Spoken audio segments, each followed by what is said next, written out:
စီရင်ဆောင်ရွက်ပေးတယ်ဒီစီရင်ဆောင်ရွက်ပေးတဲ့ဟာလဲကျွန်တော်တို့ရှိက software နဲ့စီရင်ဆောင်ရွက်ပါတယ်ဒီလိုဆိုတာအခုလက်ရှိသုံးနေတဲ့ manual တွေမဟုတ်ပါဘူးဒါရဲ့ပုံမှာ real time ကျွန်တော်10မိနစ်အတွင်းမှာ document စုံတာနဲ့ချက်ချင်းဒီ premium ရောဈေးနှုန်းရော agreement ကိုတိုင်းရတဲ့စနစ်ကိုကျွန်တော်ဆောင်ရွက်ထားပေးပါတယ်ပေါ့နော်ကျွန်တော်ချိတ်ဆက်ဆောင်ရွက်ပေးပါတယ်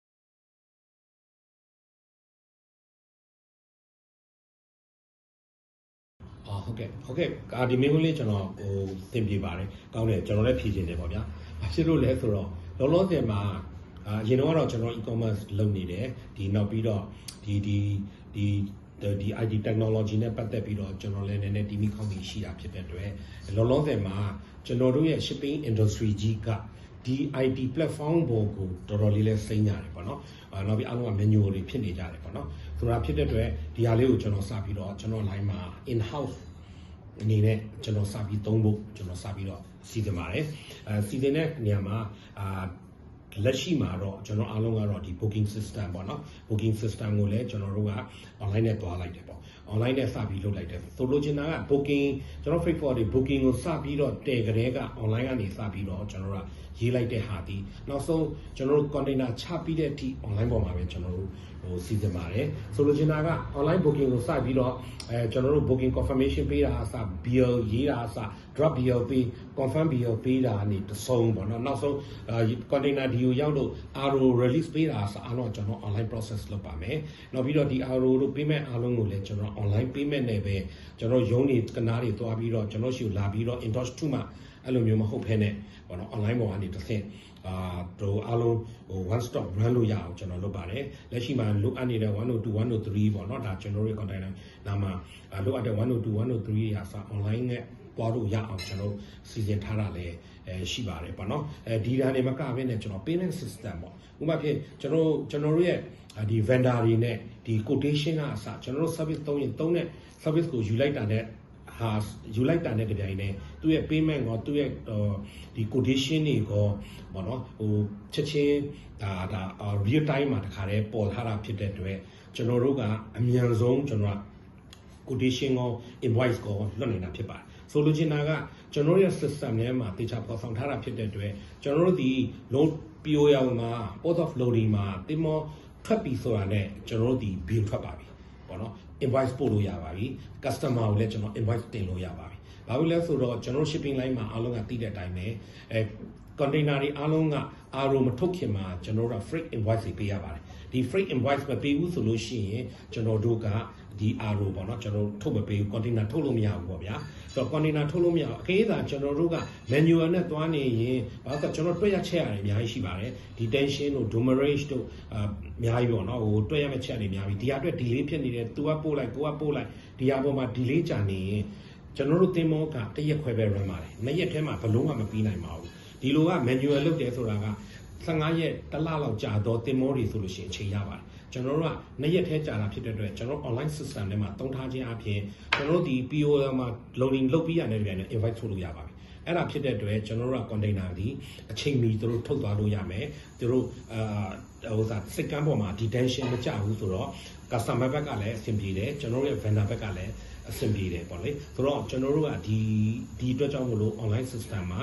အားလုံးကို application နဲ့ကျွန်တော်သုံးထားတာလည်းဖြစ်ပါတယ်ဆိုတော့ဒီဟာကလည်းနောက်ပြီးတော့ကျွန်တော်သုံးထားတဲ့ဟာကဟိုးရင်တော့သုံးထားတဲ့ဒီကျွန်တော်ခေါ်တဲ့ UI တွေလို့ပေါ့နော်အရန်ကြီးရှုပ်ထွေးတာမဟုတ်ပါဘူးအရန်ကိုလွယ်ကူရိုးရှင်းတဲ့စနစ်နဲ့ကျွန်တော်သုံးထားတာဖြစ်ပါတယ်ဒီအတွက်ကိုလည်းကျွန်တော်တို့ကကျွန်တော် vendor တွေအတွက်ကိုဒီ user guide တွေနောက်ပြီးတော့သုံးပုံသုံးနည်းတွေအတွက်လည်းကျွန်တော် training ပေးတာတွေကျွန်တော်စီစဉ်ဆောင်ရွက်သွားပါမယ်အဲ့ဒါဆိုလို့ရှိရင်သူတို့နဲ့ကျွန်တော်တို့ကျမှuser friendly ဖြစ်လာလို့ရှိရင်သူတို့ကကျွန်တော်တို့က customer ပေါ့နော်သုံးဝင်သုံးဆိုင်အလုံးအဆင်ပြေပြီးတော့တိကျတဲ့တော့ error မရှိတော့အရာဖြစ်ပါလိမ့်မယ်အခုဆို manual မှာဆိုလို့ရှိရင် booking တင်လိုက်တယ် BL မားတယ်နောက်ပြီးတော့ minifax မားတယ်အများကြီးပဲကျွန်တော်မှာ amendment တွေရှိပါတယ်ကျွန်တော်တို့က single point ပြင်လိုက်တာနဲ့တပြိုင်နက်အားလုံးကပြင်ပြီးသားဖြစ်တာဖြစ်တဲ့အတွက်ဒီအတွက်ကိုပေါ့နော်ကျွန်တော်တို့ကအခက်အခဲတွေရှင်းသွားမယ်ဘာလို့လဲဆိုတော့အခုဆိုလို့ရှိရင်ကျွန်တော်တို့ရဲ့ experience ရဆိုလို့ရှိရင်တရက်ခွဲပဲကြာတာဖြစ်တဲ့အတွက်ဒီရဲ့ BL တွေ manifest တွေကအများတန်းကျွန်တော် amendment ရှိပါတယ်အများတန်းမမှန်နိုင်ပါဘူးဆိုတော့အဲ့ဒီဟာကိုအချိန်တိုတွင်းမှာလောက်ရတာဖြစ်ပါတယ်ဘာလို့လဲဆိုတော့သင်္ဘောကရောက်ပြီးလို့ after landed ဆိုလို့ရှိရင်အားလုံးသိကြတဲ့အတိုင်းပဲ 1AB ဆိုတာဒါ invoice တန်ဖိုးရဲ့တစ်ဆဒါ penalty တွေရှိပါတယ်ဒီလိုအခက်ခဲမျိုးပေါ့နော် penalty ဆိုတာနည်းတဲ့အမှမဟုတ်ပါဘူးဒီကုန်ပစ္စည်းရဲ့တစ်ဆဆိုတာက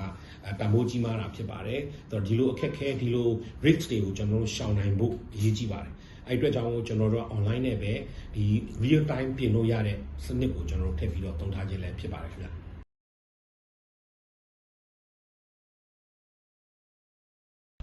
ဟုတ်ကဲ့ဗျလောလောဆယ်စိန်ခေါ်မှုတိုင်းမှာတော့ opportunity ဆိုတာရှိတတ်ပါတယ်ပေါ့နော်ကျွန်တော်ကဘာလို့ပဲယုံကြည်ထားတာလဲဆိုတော့လူတွေကခက်ခဲတယ်လုံးလို့မရဘူးဒါပေမဲ့ဒီဟာကို deeply လေ့လာရင်ကျွန်တော်ကလုပ်လို့ရပါတယ်ပေါ့ဒီနေ့ကတော့ကျွန်တော်ဘယ်သူ point of view ကပြောတာလဲဆိုလို့ရှိရင်ကျွန်တော်ရဲ့ free forward ရဲ့ point of view ကကျွန်တော်ပြောခြင်းဖြစ်ပါတယ်တချို့ point of view တချို့ free forwarder တွေကဒါကြီးကရှုပ်ထွေးလိုက်တာဟာ license လည်းမကြဘူးဒီဟာကြီး complicated ဖြစ်တယ်ဆိုတဲ့ဟာမျိုးနဲ့လူတွေကဒီဟာ drop လုပ်တိုက်ကြတယ်ပေါ့နော်အမှန်ကသူများတွေမလုပ်နိုင်တဲ့လုပ်ငန်းကိုကိုဝင်လုပ်ရင်ဒါဒီ opportunity လို့ကျွန်တော်မြင်ပါတယ်ပေါ့နော်ဆိုတော့ဒီဟာကိုလည်းထဲဝင်လေ့လာပါကျွန်တော်တို့ဆွဲတဲ့သူနဲ့ပေါ့နော် provider တွေနဲ့နောက်ပြီးတော့ပေးထားတဲ့ service တွေနဲ့လုပ်ထားနိုင်ရင်ပေါ့နော်ကိုယ့်ရဲ့ customer ကိုတခြားရှင်းပြနိုင်ရင်ဒီလုပ်ငန်းဒီလုပ်လို့ရတဲ့လုပ်ငန်းစဉ်တစ်ခုလို့ကျွန်တော်တွေနဲ့မြင်ပါတယ်ဘာတွေခက်ခဲရှိတာလဲလို့ပြောလို့ရှိရင်တော့လက်ရှိချိန်တွေမှာတော့ခက်ခဲတွေကတော့အားလုံးကြုံဆုံနေရတဲ့အခက်အခဲပေါ့ဗျာနံပါတ်1 license ခက်တယ်နံပါတ်2 space ရဖို့ခက်တယ်နံပါတ်3ကကျတော့ဘယ်လိုကောမလဲvolume ရကျွန်တော်တို့ကတစ်ဆောင်မှ9000နဲ့ဖြစ်တယ်စသဖြင့်အခက်အခဲအများကြီးရှိပါတယ်အဲ့အတွက်လည်းကျွန်တော်တို့ကဖြည့်ရှင်းရမယ့်နည်းလမ်းတွေကိုကျွန်တော်တို့ကစီရင်ဆောင်ရွက်ထားတာလည်းဖြစ်ပါတယ်လက်ရှိမှာတော့ဒီအခက်အခဲပေါ့နော်ဒီတွေကနေပြီးတော့ဒီကျွန်တော်ပြန်ပြီးတော့ opportunity ကိုပြန်ရှာထားတဲ့လုပ်ငန်းစဉ်ဖြစ်တဲ့အတွက်ကျွန်တော်တို့ရှိမှာလာရောက်ပြီးတော့ဆွေးနွေးတိုင်ပင်လိုက်လို့ရှိရင်ကျွန်တော်တို့ A to Z ဖြည့်ရှင်းပေးနိုင်တဲ့capability ရှိပါတယ်နောက်ပြီးတော့ကျွန်တော် freight forwarder ကနေပြီးတော့ shipping line ထောင်တာဖြစ်တဲ့အတွက်ကျွန်တော် freight forwarder ဒီရဲ့ခံစားချက်နဲ့ freight forwarder ရဲ့ pain freight forwarder requirement ဆိုကျွန်တော်ကောင်းသိပါတယ်ဆိုတာဖြစ်တဲ့အတွက်ကျွန်တော်ညှိနှိုင်းပြီးတော့အောင်မြင်ဆုံးဖြစ်အောင်လည်းကျွန်တော်လုပ်ပေးနိုင်တယ်လို့ကိုတော့ကျွန်တော် confidence ရှိပါတယ်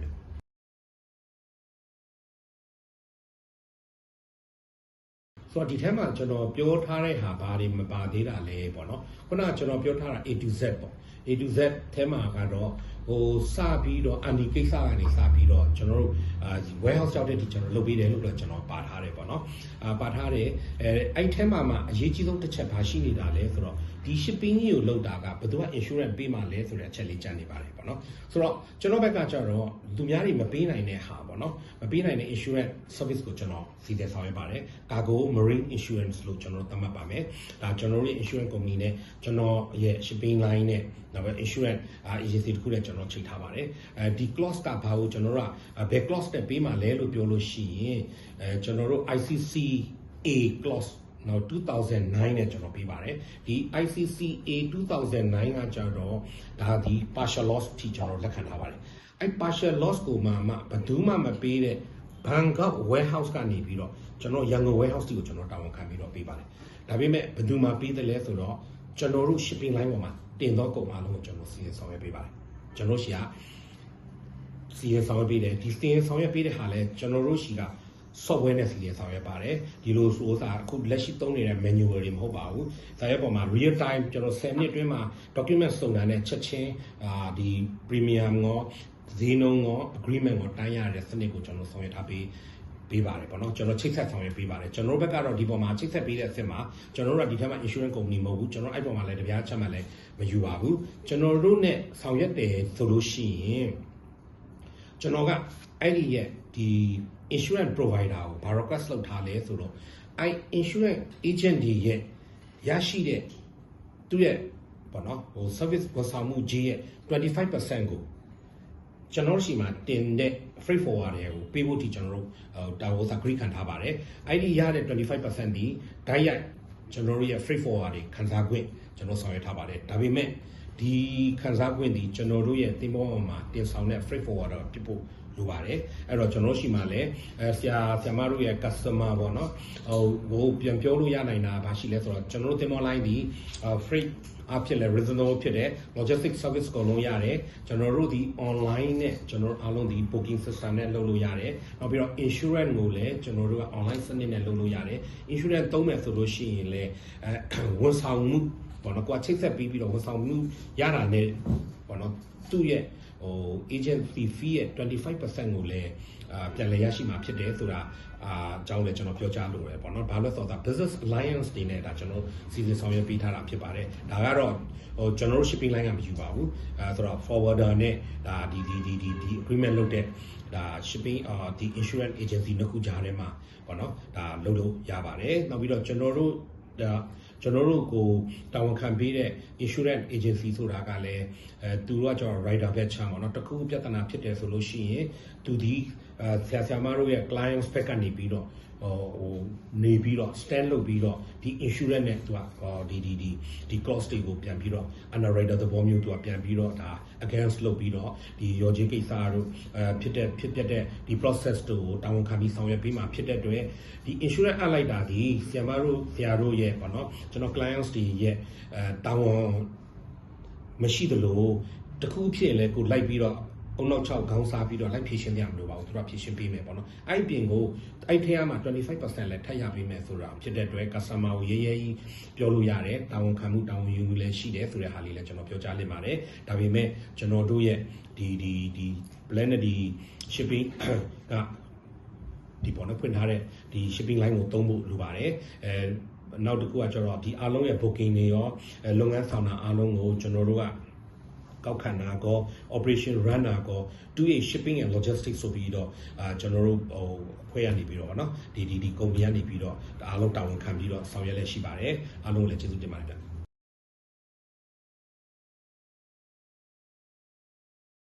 ဟုတ်ကဲ့ဗျ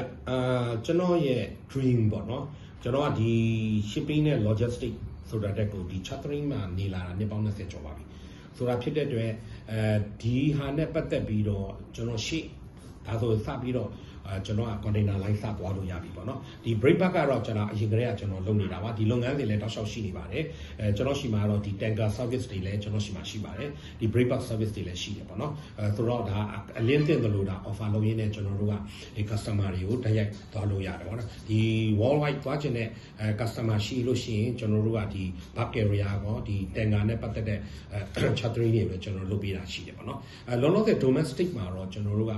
လုပ်မဲ့season တွေကတော့ကျွန်တော်တို့ရှိပါတယ်ဒါမှမဟုတ်လို့ရှိရင်ကျွန်တော်တို့ရန်ကုန်လောလောဆယ်တော့ရန်ကုန်ရနောင်းပေါ့နော်ပြီးလို့ရှိရင်ကျွန်တော်တို့ရဲ့ဒီအိန္ဒိနာချင်းနိုင်ငံတွေရဲ့အတွက်ကလည်းကျွန်တော်တို့ကစီစဉ်ဆောင်ရွက်ဖို့စူးစမ်းနေပါတယ်ပေါ့နော်ကျွန်တော်ရှိတဲ့ shipping line နဲ့ကျွန်တော်စတင်ပြီးတော့စဉ်းစားနေပါပြီပေါ့နော်ဒါပေမဲ့ကျွန်တော်ဒီ flow အနေနဲ့တော့ဒီဟာလေးတွေအောင်မြင်အောင်ဆောင်ရွက်ပြီးလို့ရှိရင်မြန်မာနိုင်ငံရဲ့ဒီထွက်ကုန်တွေပေါ့နော်ဒီရောင်းဖို့အတွက်ပေါ့နော်ဒီရောင်းမန်းလာဖို့ပေါ့နော်လွယ်လွယ်ကူကူထွက်နိုင်ဖို့အတွက်ကိုကျွန်တော်စဉ်းစားထားတာတွေအများကြီးရှိပါတယ်ဒီ short trip လေးတွေလည်းကျွန်တော်တို့ဒီအနီးနားနိုင်ငံတွေ short trip တွေ run ဖို့ကျွန်တော်စီစဉ်လည်းရှိပါတယ်ဘာလို့လဲဆိုတော့ကျွန်တော်တို့ရဲ့မြန်မာနိုင်ငံရဲ့ trader တွေပေါ့နော်စဉ်းစားတာပေါ့နော်ကျွန်တော်လည်းပြောကြားချင်တာဘယ်လိုရှိလဲဆိုတော့ကျွန်တော်တို့ဒီအားလုံးကသူများတွေရဲ့FOB ကိုကျွန်တော်တို့ကဝယ်ရတာဖြစ်တဲ့အတွက်သူတို့ကတင်မောစီတင်တာပါအခုမှကျွန်တော်ရဲ့ clients တော်တော်များများတွေက BL လှုပ်လိုက်တယ် BL ထုတ်မပေးဘူးအခုဆိုရင်ငွေပေးမဲ့နေရသူတို့ကြားနေစသဖြင့်ကျွန်တော်တို့လက်ထက်မှာပြောပိုင်ခွင့်မရှိပါဘူးဘာဖြစ်လို့လဲဆိုတော့သူကတင်မောစီတင်တဲ့လူဖြစ်ပါတယ်တင်မောစီတင်တဲ့လူကကိုယ့်ဘက်လူဖြစ်တယ်ဆိုရင်ကျွန်တော်တို့အပေါ်စီကနေသူတို့ပြုသမျှမနှုတ်ရပါဘူးပေါ့နော်ဆိုတော့ဒီဟာတွေကကျွန်တော်တို့လိုမျိုး shipping line တွေပေါ်လာနိုင်တယ်ဆိုလို့ရှိရင်ဒါကျွန်တော်တို့ဗမာပြည်ရဲ့clients တွေကျွန်တော်ရဲ့ trader တွေကိုကျွန်တော် protect လုပ်ပြီးသားလုပ်လို့ရပါတယ်အခုကသူများနိုင်ငံက shipping line တွေကိုသူတို့ငှားတာဖြစ်တဲ့အတွက်အဲ့ဒီငှားတဲ့သူက shipping line owner ကိုသူက influence ဖြစ်ပါတယ်ဆိုတော့ဘာပဲတစ်ခုဖြစ်ဖြစ်ဟဲ့ခဏရက်ထားပါအောင်မပေးပါနဲ့ဆိုရင်ကိုဘလောက်ဖက်မှန်ကိုဘာမှပြောလို့မရတဲ့အခြေအနေမျိုးလည်းရှိပါတယ်ပေါ့နော်ဆိုတော့ကျွန်တော်တို့ရဲ့ trader တွေဘက်ကိုကျွန်တော်ပြန်စဉ်းစားပြီးတော့ FOB ပဲရောင်း CIF ပဲရောင်းကျွန်တော်တို့လိုမျိုး shipping line ပေါ်လာရင်ကျွန်တော်တို့ရဲ့နိုင်ငံရဲ့ trader တွေကိုတစ်ဖက်တစ်လမ်းကူညီရောက်မယ်လို့တော့ကျွန်တော်ယုံကြည်တာဖြစ်တဲ့အတွက်ကျွန်တော်တို့ကဒါကိုပေါ့အောင်ကျွန်တော်တို့လုပ်မှာဖြစ်တယ်လို့ကျွန်တော်တို့ရဲ့ trader တွေကလည်းကျွန်တော် shipping line နဲ့ ပို့ပြီးတော့ပေါ့နော်နီးနီးကပ်ဟိုကြောချင်းကပ်ဖို့တော့လိုမယ် information flow ဖို့လိုမယ်trade အမှန်တွေသိဖို့လိုမယ်အဲ့ဆိုရင်ကျွန်တော်တို့လည်းဒါထပ်ပြီးတော့ကျွန်တော်ထပ်ယုံလို့ရပါတယ်ဘာလို့ဆိုတော့ shipping line တစ်ခုထောင်ပြီးပြီဆိုတာကနေ့တိုင်းဒါပတ်စံကထွက်နေတာပါshipping line တစ်ခုကတော့ cost တွေအများကြီးပဲတောက်လျှောက်ရှိတယ်ပေါ့နော်ဆိုတော့ဒီလိုမျိုး information မသိဘဲနဲ့တော့လုပ်လိုက်တာနဲ့ကျွန်တော်တို့ကဒါတစ်ချိန်ပဲရတယ်နောက်တစ်ချိန်ဆိုရင်ကျွန်တော်ကထပ်ကြိုးစားလို့မရတော့ပေါ့နော်အဲ့တော့ကျွန်တော်တို့က trader နဲ့ကျွန်တော်တို့ local shipping line တွေကကြောချင်းကပ်ပြီးတော့ information flow ပြီးတော့ဒါကျွန်တော်တို့next ပေါ့နော်ဒီ opportunity ကိုကျွန်တော်ထပ်ပြီးတော့အတူတူကရှာဖို့လိုမယ်လို့ကျွန်တော်အနေနဲ့ထင်ပါတယ်ခင်ဗျဟုတ်ကဲ့ပါ